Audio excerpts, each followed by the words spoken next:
What is going on, everybody? My name is Japes, and welcome to another episode of my Path to Power. We are on episode number 26 here on a wonderful Sunday. A little bit of a rainy Sunday where I am. I've got a little bit of a cold when I woke up this morning, so apologies if I do sound different. We're heading into the second round, the quarterfinals of the Silver Shield.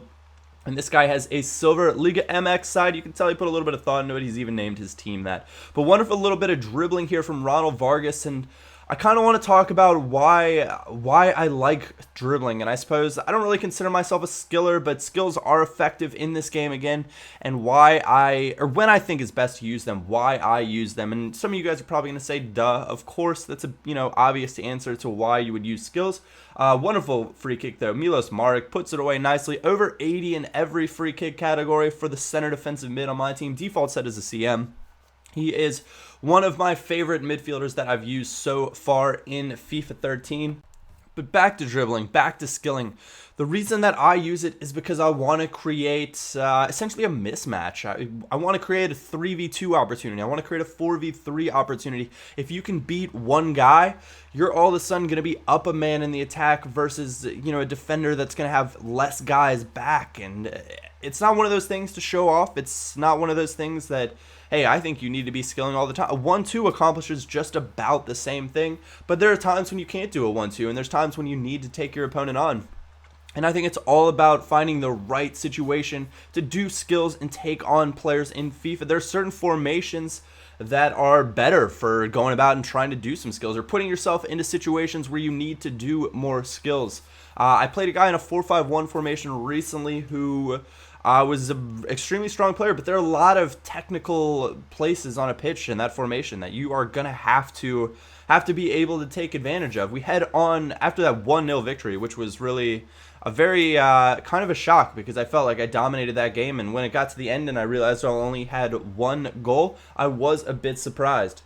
But the semifinal matchup we have against the Willy Blues, and I saw this and I said, oh my gosh, he has a Belgian Pro League team just like me. 4-1-2-1-2 formation this time. There's a chance that this game could get ugly, or not necessarily get ugly, but it could be a bit difficult. Wonderful work here again. Ronald Vargas, unlucky not to find the pass right there, but Infor gets taken down in the box. That's a PK, 10 times out of 10. We're going to give it our 2 count.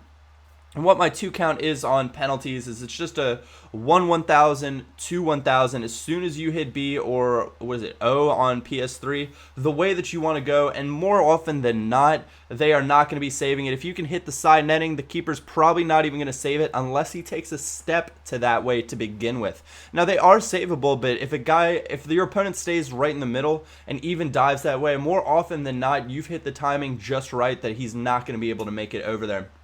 Jovanovic again getting free down the left, and this is just a wonderful little goal. Syriac nods back to Vargas. Ronald Vargas, 5-star weak foot, 4-star skills. He was a default rated 75 in FIFA 12 as a non-rare gold, and a brilliant player at that. But now that he's a 74 silver, he's again going to be one of those fantastic 74 rated players that everybody is going to want in their team. I will not be surprised to see him go up in price once people start to realize how strong the Belgian Pro League Silvers are as a team to play with, not necessarily a league to skill with. Obviously, as far as silver teams go, everybody's going to want that Brazilian team, the Brazilian silver team, just because you can do all the skills with them still. I still believe there are quite a few 5-star skillers that are silver Brazilians, or Brasilvers as they're more affectionately called. Somehow he tucks one in at the near post right there. I kind of wanted to smack my keeper around a little bit. I was a bit upset. I always remember my coach or manager when I was a young guy absolutely laying into my keepers if they got beat on the near post. But silvers as well. Obviously, N-Power Championship players and BPL, Barclays Premier League silvers, are going to go drive a hard bargain because they're still extremely popular in the UK, which is a huge demographic for playing FIFA. He takes a terrible first touch right here, and Syriac is there to pounce, tucks it in nicely at the near post in the 85th minute to give us a wonderful little lead and essentially seal the game off for us. 3 goals right there. He gets unlucky not to score, and we are going to bang this out, but he gives it back away to us, and again, it's Vargas leading the charge, steps inside, unlucky, but Deculiar, I'm not quite sure how to pronounce his name, is there, and 4 eventually ends up with it, nods home to seal the deal for us in the semifinal, put us on the way through into the final. and that is full time at 5-2-1. We'll be playing the final a little bit later today. But it's a great little side, this Belgian Pro League side. I've got to say, they're one of my, I almost prefer them to my Bundesliga side. And the 3-5-2 formation is natural for me. It's one of those things that some things just feel right, and this is one of those. I went out and I bought Kuyate for about 28,000 coins. He's a Pro League center back, 83 pace, 74 defending, 80 heading, and he stands 6'3", so he looks to be an incredible player. I'll report back on him again, but I'm thinking I'm going to have to change that Bundesliga side to a 3-5-2 eventually, just because some things are natural, and I think for me that formation is one of them. Anyways, guys, if you did enjoy this episode, a like or thumbs up is always greatly appreciated. I'll do what I can to have more episodes out for you guys later today. Other than that, my name is Japes, and I will catch you all next time.